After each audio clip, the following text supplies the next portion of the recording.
pas 4, pas 5, pas 6, et pas 7 fois, les hontes. Combien de fois t'ai-je pardonné à Montluçon?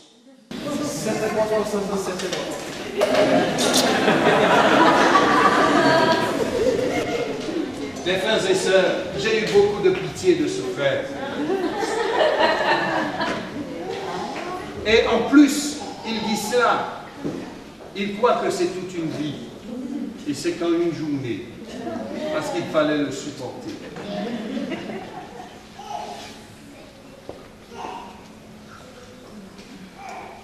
Combien de personnes dans cette salle, laissez-moi m'adresser à vous, vous êtes têtus, vous êtes désobéissants ou désobéissantes. On vous dit d'arriver à 10h, vous arrivez à 11h, par exprès.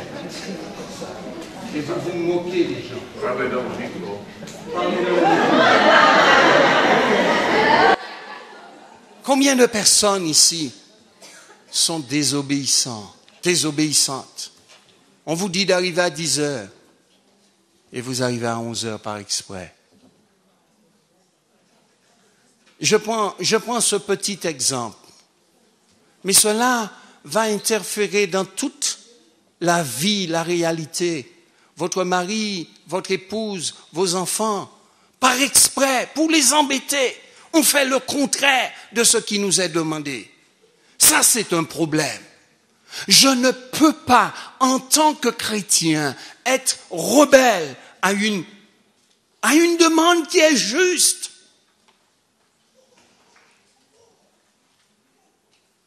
La Pâque, et je termine en disant, me parle de souffrance. Un être doit souffrir à la place d'un autre.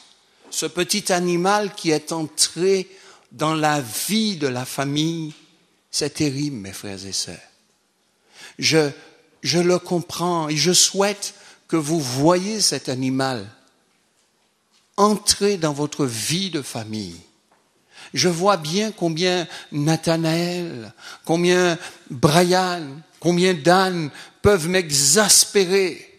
Vous savez, chez nous aux Antilles, c'est le temps où on mange les crabes.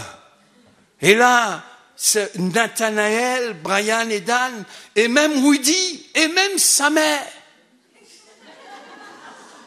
vont être complices pour salir chez moi avec un crabe qui est complètement mouillé et qui marche partout. Mes amis, non, vous comprenez que dans la vie, lorsque vous avez cette petite bête qui rentre, papa crise, mais laissez-le tranquille. Vous allez lui casser une patte, vous allez lui crever l'œil, et après on va devoir, tu vas encore faire papa dépenser de l'argent. Il n'a déjà pas beaucoup, et il a déjà dépensé pour plaire à Dieu. Et si tu lui casses la patte, Dieu va le refuser. Alors tu laisses tranquille. Vous savez que c'est comme ça que ça se passe dans les foyers. Et quand cet animal arrive, chacun des enfants, il est à côté. Et c'est moi vous dire, lorsque je sacrifie, je comprends que c'est pour moi qu'il meurt. Jésus, il est mort pour qui? Jésus, il est mort pour qui? Ce soir, quand vous allez entrer, vous allez apprécier Jésus différemment. Vous allez lui dire, Jésus, franchement, je t'aime.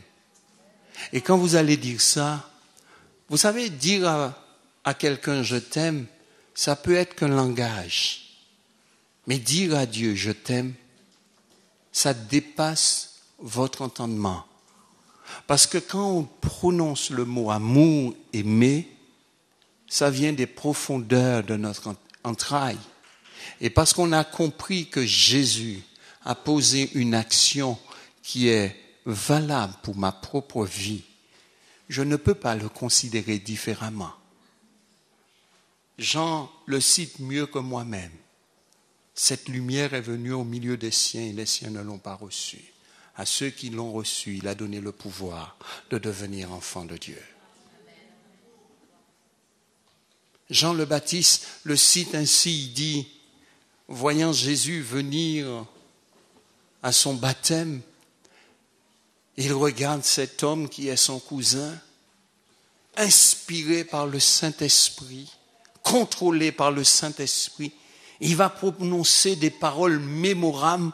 Je vais dire ce que Jean va dire, je le place sur le même piédestal que lorsque Jésus était avec Moïse, Élie et les disciples sur la montagne de la transfiguration. Dieu le Père dit, voici mon fils bien-aimé en qui j'ai mis toute mon affection, écoutez-le. Et Jean le Baptiste, inspiré par le Saint-Esprit, voit son cousin. Mes amis, c'est son cousin.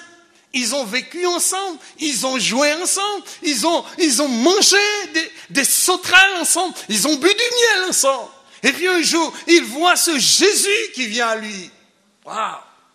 Et puis une parole, une inspiration. Est-ce que le Saint-Esprit peut nous contrôler à des moments? Et puis il se tourne et il dit à ses disciples, voici l'agneau de Dieu qui ôte le péché du monde. Mais c'est une parole que personne ne peut détenir. De la même manière qu'il a dit à Pierre et aux disciples, qui dit-on que je suis? Et Pierre va dire, tu es l'agneau, tu es le Fils du Dieu vivant. Et il va dire à Pierre, non, ce n'est pas toi, c'est mon Père qui t'a révélé cette parole. Eh bien, Jean, c'est la même chose. Voici l'agneau de Dieu qui ôte le péché du monde. Mon ami, en qui as-tu placé ta confiance cet après-midi? Jésus est ma Pâque. Jésus est notre Pâque. Jésus est notre Sauveur. Jésus est notre Seigneur. La Pâque, je le dis, c'est la manifestation de l'amour de Dieu pour les hommes. Quand la Bible, dans Jean chapitre 3, verset 16, dit « Car Dieu a tant aimé le monde qu'il a donné son Fils unique. » Dieu n'a pas simplement donné un homme pour venir guérir nos corps malades. C'est pas seulement ça. Si c'était que ça, c'était déjà beaucoup. Jésus était au milieu des siens, il les a guéris, il les a délivrés, il a manifesté de l'amour. Mais ce n'était pas que ça. Quand la Bible Dieu dit que Dieu a tant aimé le monde qu'il a donné. Mais le don, c'est la croix, mes amis. Jésus, pour toi, Léandre, va aller jusqu'à la croix de Golgotha. Et ça, c'est le don de Dieu. C'est l'amour de Dieu le Père. Bien, il y a un passage qui est écrit dans le livre des Hébreux au chapitre 10 et au verset 1. Il est assez long, mais permettez-moi de vous le lire. La loi, en effet, possède une ombre des biens à venir et non pas l'exacte représentation des réalités. C'est pourquoi elle ne peut jamais, par les sacrifices toujours identiques, qu'on présente perpétuellement chaque année, amener à la perfection ceux qui s'approchent ainsi de Dieu.